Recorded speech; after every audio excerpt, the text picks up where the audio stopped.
In September 1942, 4 wooden aircraft flew low over the North Sea, heading towards occupied Norway. Their mission was to target the Gestapo headquarters in Oslo, with a round-trip distance of 1,100 miles.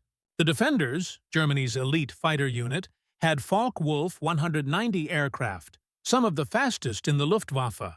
The Germans scrambled to intercept the British aircraft, closing in on one. Cannon fire struck the fuselage, and the pilot initially thought it was ground fire. But his wingman overtook him and signaled frantically, warning him of the Focke-Wulf 190 on his tail. Squadron leader Perry increased speed and dived into the Norwegian valleys, outrunning the German fighter. 3 of the 4 wooden aircraft successfully escaped and returned home across enemy territory. The Germans couldn't believe it. These British planes, made from plywood, were faster than the finest Luftwaffe fighters. When they captured an intact plane after a belly landing, German engineers were amazed. They discovered advanced sandwich construction using materials not available in Germany and tested the Rolls-Royce Merlin engines. They soon realized why their fastest fighters couldn't catch the Mosquito. This is the story of the de Havilland Mosquito, the wooden wonder that left Hermann Göring green with envy. In 1940, Britain stood alone against Germany. German bombers had reduced British cities to rubble during the Blitz.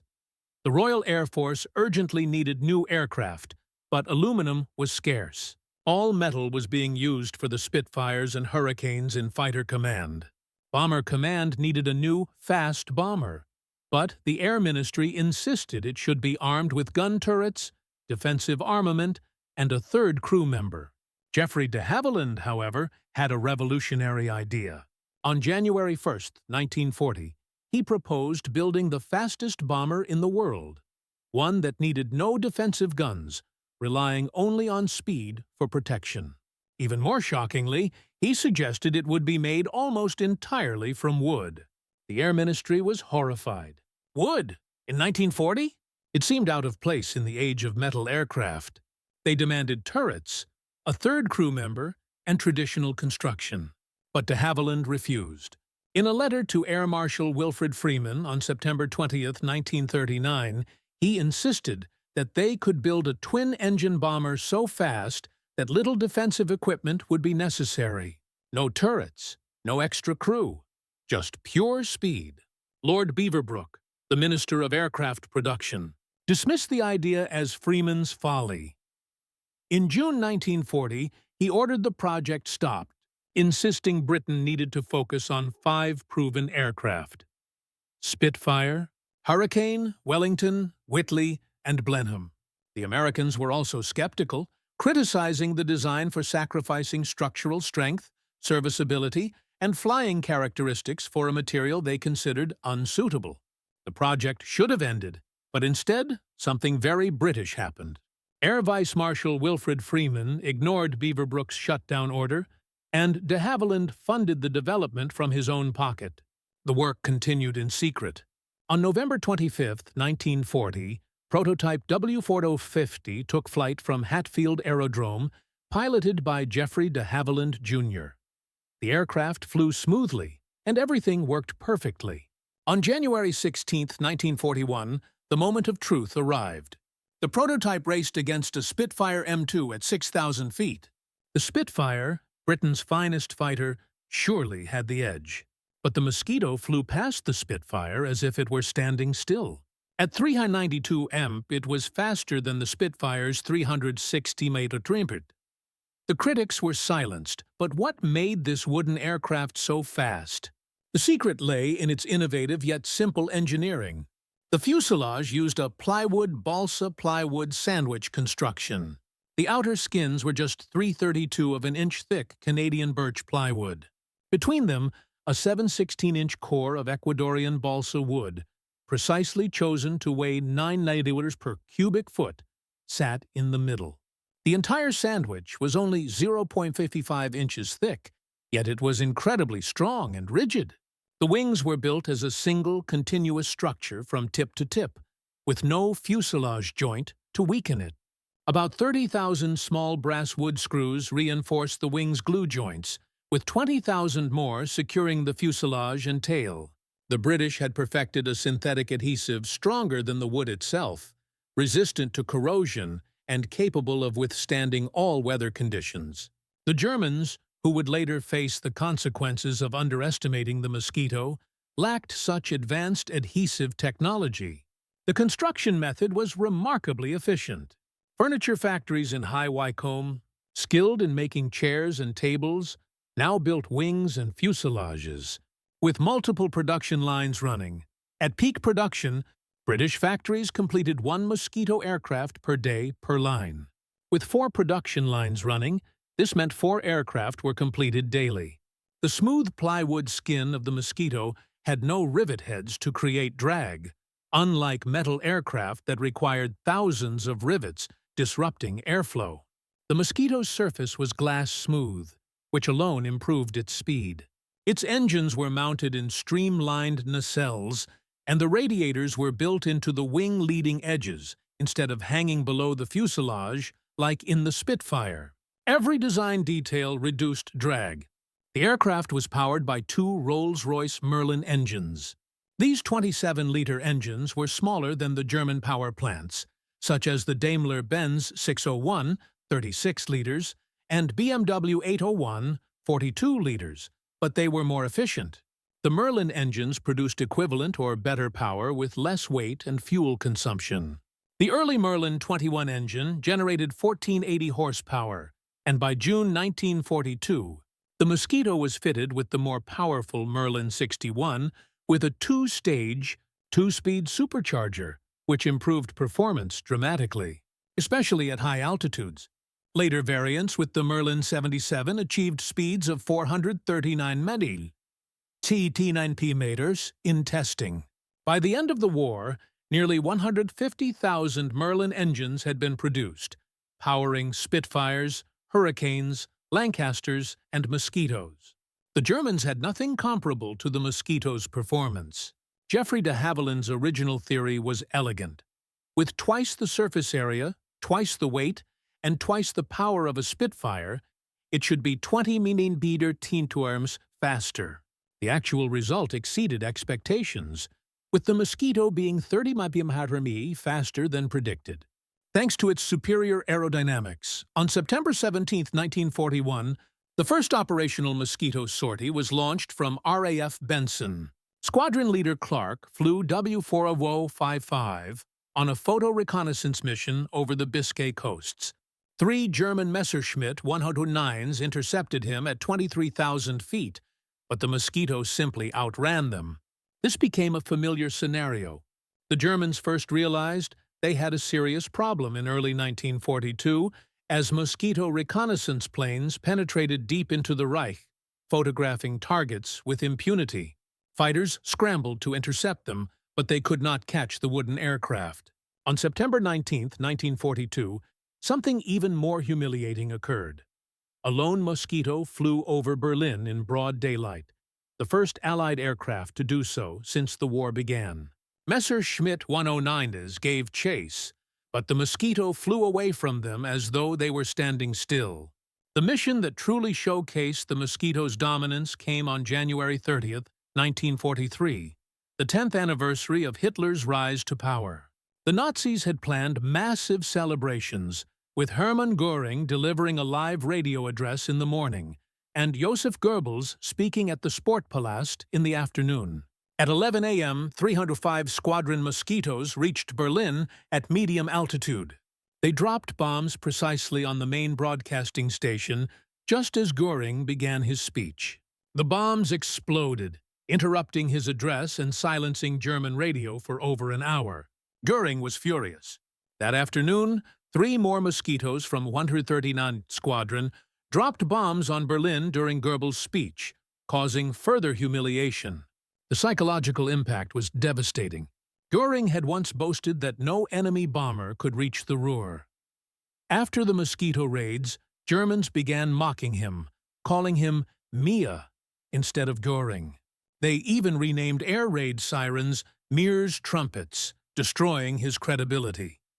On March 18, 1943, Goering summoned Germany's aircraft manufacturers to his hunting lodge at Karen Hall. Among those present were Professor Willy Messerschmitt, Dr. Ernst Haenkel, and Field Marshal Erhard Milch. A stenographer recorded every word of Goering's 6-hour tirade.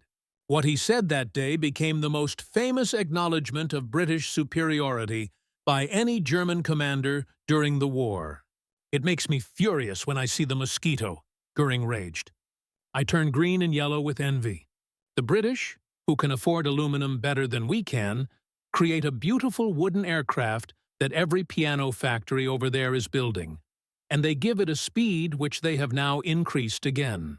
The British built a wooden aircraft at the right moment, which is almost incredibly superior and unrivaled in speed.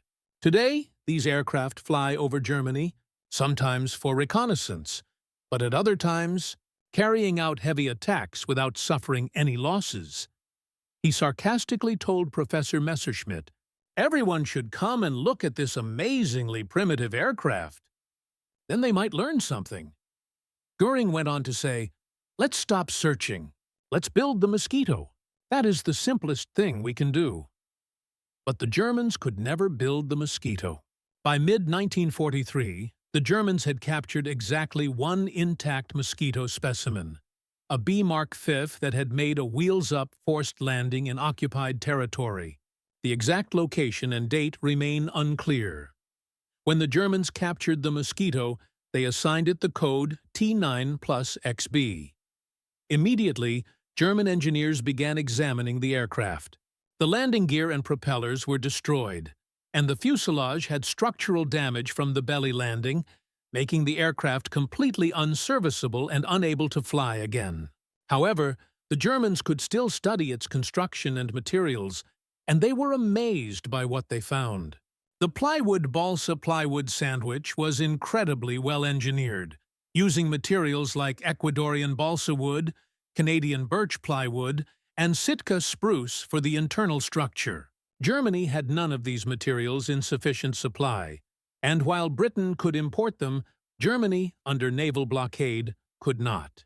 The Germans removed the Rolls-Royce Merlin engines and tested them in their own facilities. They were impressed by the engine's performance, noting that the fuel consumption was lower than expected. The engine design was also more sophisticated than Germany's own engines. But the most significant discovery was that the Mosquito's wooden construction made it harder for German radar to detect. A German radar report from March 18, 1943, revealed that the Mosquito produced only a weak radar signal, making it much harder to track compared to metal aircraft.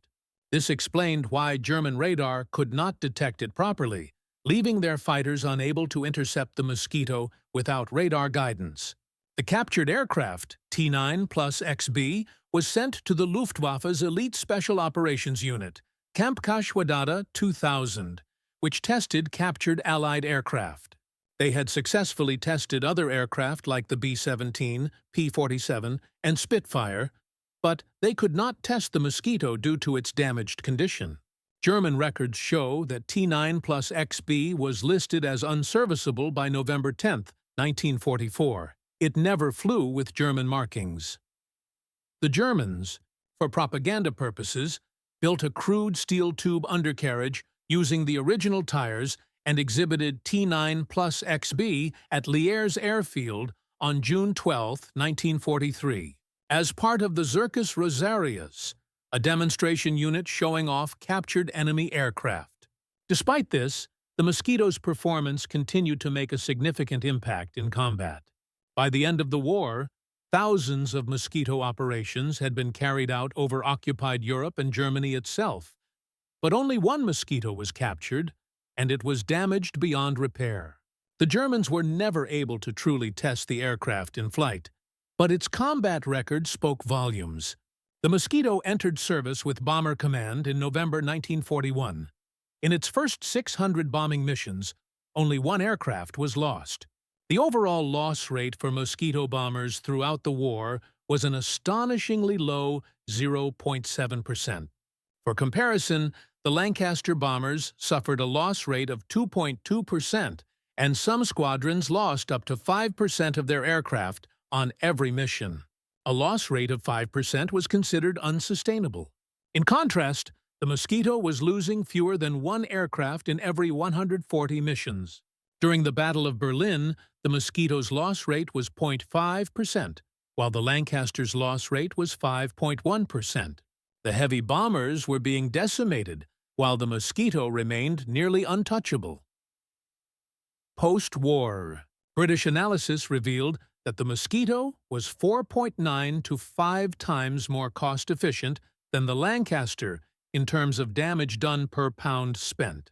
It took an average of 40 tons of bombs to destroy a target with a Mosquito, whereas the B-17 required 165 tons, the B-26 needed 182 tons, and the B-29 required 219 tons. The Mosquito flew 28,000 missions and dropped 35,000 tons of bombs, losing only 193 aircraft in the process. This resulted in a loss of just one aircraft for every 145 sorties, a record unmatched by any other bomber. But why could the Germans not shoot them down? The answer lay in the Mosquito's superior performance, tactics, and operational altitude. The German Messerschmitt 109 Gustav variant had a top speed of 391 mph at 21,650 feet, while the Mosquito with its Bark 9 variant could reach 405 mph at 25,700 feet, giving it a slight advantage. The final variant of the 109, introduced in September 1944, could reach 440 meters at 24,150 feet, giving the Germans a speed advantage over the Mosquito. However, this variant arrived too late. The Mosquito had been operating over Germany with impunity since 1941, 3 years before the Germans had a fighter capable of matching its speed. The Focke-Wulf 190. Anton variants had even worse high-altitude performance, with the A5 variant reaching 400 dB, ATE-20 powered at 20,669 feet, but struggling above that altitude due to engine limitations in thin air. The Focke-Wulf 190 Dora variant, with its long nose and Junkers Jumo 2113A engine, finally provided the Germans with a competitive high-altitude aircraft, but it came too late to challenge the Mosquito. The Focke-Wulf 190's cruise speed at 22,000 feet reached 420 mph, with a service ceiling extended to 38,000 feet. However, this variant entered service in September 1944, 3 years too late. German fighters also struggled with control stiffness at high speeds. Royal Air Force reports noted that the Focke-Wulf 190's controls froze more quickly at high speeds than the Mosquito's. A Mosquito pilot could escape by entering a shallow dive and performing corkscrew maneuvers, whereas the Focke-Wulf would stiffen and fall behind. The Messerschmitt 262 jet fighter was the only German aircraft with a decisive speed advantage, reaching 559 mph. It was 50 to 100 mph faster than the Mosquito, depending on altitude, but the jets arrived too late and in too few numbers. Fuel shortages, limited operations, and reliability issues with the Junkers Jumo 04 engines, which had only 25 hours of service life, hindered the effectiveness of the jet fighters. The high closing speeds of 720 mph also made accurate shooting difficult. In September 1944, Oberleutnant Kurt Welter formed 10-stroke JG-3000 specifically to hunt Mosquitoes with Messerschmitt 262 jets. Welter claimed to have destroyed 25 Mosquitoes, but post-war analysis of Royal Air Force records revealed that only 3 of these claims were valid. The first confirmed Messerschmitt 262 kill against a Mosquito came on August 8, 1944, when Lieutenant Joachim Weber shot down the PR Mark 9 Mosquito LR-433 from 540 Squadron, killing Flight Lieutenant Desmond Lawrence Matuman and Flight Sergeant William Stopford. This marked the first confirmed kill by a jet fighter in history, but it came 3 years after the Mosquito had entered service. Even when German jets did intercept Mosquitoes, the wooden aircraft could escape due to superior maneuverability. Lieutenant Richard Kenny of the American 25th Bombardment Group described evading two Messerschmitt 262 jets on January 13, 1945. He performed evasive maneuvers by rolling the Mosquito on its back, jinking and climbing to avoid a deflection shot. Despite the jet's speed advantage, the Mosquito was able to evade them, and the German pilots eventually gave up. In response to the political humiliation caused by the Mosquito, Hermann Göring ordered the formation of two special units in April 1943. Jagdgeschwader 25, commanded by Oberleutnant Herbert Ellerfeld, and Jagdgeschwader 50, led by Major Hermann Graf, were specifically tasked with intercepting Mosquitoes. British records describe these units as little more than glorified squadrons, and they were largely unsuccessful in their attempts to intercept the elusive aircraft. In September 1944, the Luftwaffe formed 10-stroke JG-3000, equipped with specially modified Messerschmitt 109 fighters optimized for speed. This unit had more success than previous attempts, but the Mosquito's loss rate remained negligible. German night fighter pilots even coined a term for their fear of the Mosquito: Mosquito Schreck, or Mosquito Terror. The mere rumor of a Mosquito presence was enough to make German pilots want to land immediately. In at least one case, a German pilot crashed while trying to avoid a Mosquito during a training operation. Mosquito night fighters claimed to have shot down approximately 600 Luftwaffe aircraft and destroyed another 600 V-1 flying bombs. They attacked German night fighters during their most vulnerable phase, the landing approach, and many German aircraft were forced to make emergency landings to avoid Mosquitoes, real or imagined. The psychological impact was just as significant as the physical destruction. Meanwhile, the Germans attempted to replicate the Mosquito's design. In June 1942, Field Marshal Erhard Milch personally requested the development of a German version of the Mosquito. He selected the Focke-Wulf Ta-154 project and assigned it the unofficial name Mosquito. On July 1, 1943, Kurt Tank himself piloted the first Ta-154 prototype, Chantursinfonode, which achieved nearly 700 km/h, approximately 435 Wieners Tatermite, making it competitive with the Mosquito. However, the Ta-154 had a fatal flaw. It used TGO film adhesive, a proprietary phenolic resin produced at only one factory in Wuppertal. In February 1943, RAF Mosquitoes bombed and destroyed the TGO film factory, creating supreme irony. In response, Dynamit Nobel AG produced a substitute adhesive, but it was only half as strong as the original and was corrosive. This weaker adhesive ate into the wooden structure of the Ta-154. In July 1944, two Ta-154s were sent for testing using the substitute glue. One aircraft suffered catastrophic mid-flight structural failure, with the wings disintegrating. The aircraft crashed, killing the crew. On August 14, 1944, Kurt Tank halted series production, and in September 1944, the Reich Air Ministry officially cancelled the entire project. A total of 8 Ta-154 aircraft were produced, and Germany's failure to replicate the Mosquito's design was sealed. They lacked the resources and adhesive technology that the British had perfected, making wooden construction unworkable for them. Adolf Galland Test flew the Ta-154 on June 2, 1944, and his assessment was damning. The night fighter version, fully equipped, lacked the necessary performance to intercept the Mosquitoes. Even Germany's own version of the design could not match the original. The Mosquito's versatility was as remarkable as its speed.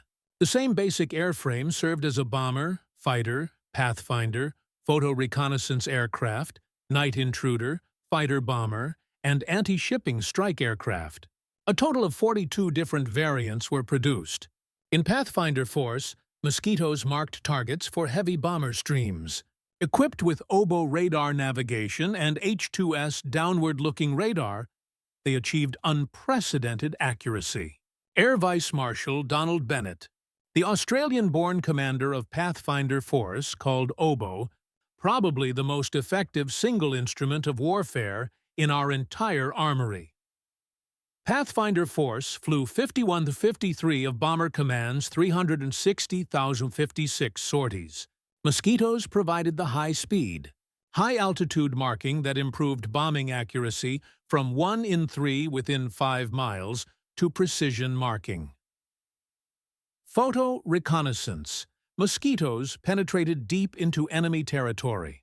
On January 16, 1942, they located the German battleship Tirpitz in a Norwegian fjord. In spring 1943, they confirmed V2 facilities at Peenemünde, leading to the August 1943 raid.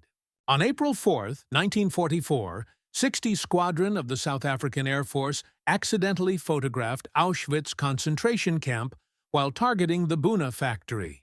In 1945, a PR Mark 16 set a twin-engine record, flying 2,400 miles in 8 hours and 50 minutes over Burma. Fighter-bomber Mosquitoes conducted precision raids that would have been impossible for heavy bombers. On February 18, 1944, during Operation Jericho, 18 FB Mark 6s attacked a French prison to free French resistance prisoners. Group Captain Percy Picker led the mission, freeing 255 prisoners, though 180 were later recaptured. 2 Mosquitoes were lost, including Picker's aircraft. On April 11, 1944, 66 Squadron FB Mark 6s destroyed Gestapo records at the KZ Stalag camp in The Hague. Hanti Chu Tomedi Fighter, flying at rooftop height and dropping bombs through doors and windows, ensuring only the occupants were killed, with no collateral damage. Night fighter Mosquitoes hunted German bombers over Britain during the mini-blitz of 1944. They also hunted German night fighters over occupied Europe, creating the Mosquito Schreck that degraded Luftwaffe effectiveness. Wing Commander Bob Graham, RAF's most decorated fighter pilot of the Second World War, scored his first Mosquito kill on May 30, 1942. The Light Night Strike Force conducted continuous operations when weather grounded the heavies. From November 1943 through May 1945, Mosquito bombers maintained pressure on Germany every single night. 139 Squadron conducted 36 consecutive night attacks on Berlin from February 20th to March 27, 1945. From January to May 1945, the Light Night Strike Force dropped $1,459,000 lb of bombs on Berlin alone, with an additional 2,500 lb on other targets. These massive bombs, known as HC high-capacity bombs, created devastation far beyond their numbers. German air defenses were helpless. Night fighters that could intercept Lancasters at 250 metri could not catch Mosquitoes flying at 400 metri. Radar that reliably tracked metal aircraft gave weak returns from wooden aircraft.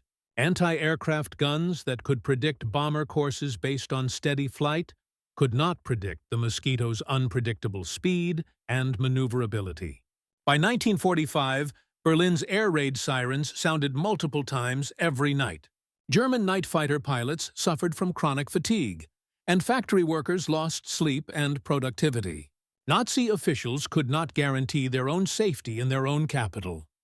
A total of 7,581 Mosquitoes were built, with 5,007 produced in Britain, 133 in Canada, and 212 in Australia. They served in 20 air forces worldwide. The United States Army Air Force operated them in the 25th Havilland 5th Bombardment Group for reconnaissance and the 654th Bombardment Squadron. The most decorated Mosquito, LR-503F for Freddy, flew 213 sorties with 109 and 105 squadrons, more than any other Allied bomber. The most successful Mosquito squadron was 617 Squadron. The legendary Dam Busters who used Mosquitoes for precision target marking under the command of Group Captain Leonard Cheshire, the youngest group captain in RAF history. By the end of the war, the Mosquito had achieved what every military dreams of: complete dominance in its role. Its loss rate was so low, it was effectively sustainable indefinitely. Its performance was so superior that the enemy could not counter it. Its versatility was so great that it filled a dozen different roles. Its cost efficiency was so high it became the benchmark for other aircraft.